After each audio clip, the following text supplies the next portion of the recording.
উর্মিকে নিয়ে সুখবর দিল দীপা চক্রবর্তী। দীপার কথায় রাজি মেহতা। দর্শক, অনুরাগের ছোঁয়া আজকের পর্বে আপনাকে স্বাগতম। বিউটি কন্টেস্টে উর্মিকে জিততেই হবে, আর তাই তো মিস্টার মেহতার অফিসে দীপা ও রূপা। তবে এই ব্যাপারটা এখন পর্যন্ত বাড়ির কেউই জানে না। এরপর মেহতাকে দীপা জানায় যে আপনি দয়া করে কাউকে কিছুই বলবেন না। আসলে উর্মি আমার ছোট বোন, আর আপনাদের এই বিউটি কন্টেস্টে অংশগ্রহণের যোগ্য দাবিদার সে। সেই সঙ্গে আমাকে এখানে রেড বল রেস্টুরেন্টের চেয়ারম্যান সাক্ষ্যদীপ পাঠিয়েছেন। আর এ কথা শুনে উর্মিকে সেই কন্টেস্টের আমন্ত্রণ জানায় চেয়ারম্যান।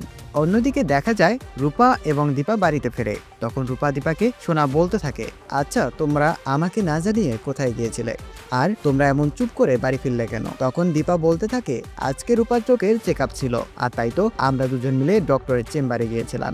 এদিকে সেই মুহূর্তে বিউটি কন্টেস্টে একটি চিঠি নিয়ে একটি ছেলে আসে দীপাদের বাড়িতে। এরপর সে উর্মিকে সেই চিঠিটি দিলে উর্মি চিঠি পড়ে অনেক খুশিতে আত্মহারা হয়ে ওঠে। তবে সেই চিঠি পেয়ে উর্মি বলতে থাকে, দীপা আমার সবকিছু তোকেই করতে হবে। আমাকে সাজানো থেকে শুরু করে আমার সাথে তুই যাবি। আমি আজ পর্যন্ত যেখানে যেখানে ফার্স্ট হয়েছি সেখানে তোর অবদান ছিল সবচাইতে বেশি, তাই তোকে যেতেই হবে। বন্ধুরা, অনুরাগের ছোঁয়ার আপডেট সবার আগে পেতে সাবস্ক্রাইব করবেন আমাদের চ্যানেলটিকে। সেই সঙ্গে ভিডিওগুলো ভালো লেগে থাকলে লাইক করবেন, আপনার মতামত কমেন্ট করে জানাবেন।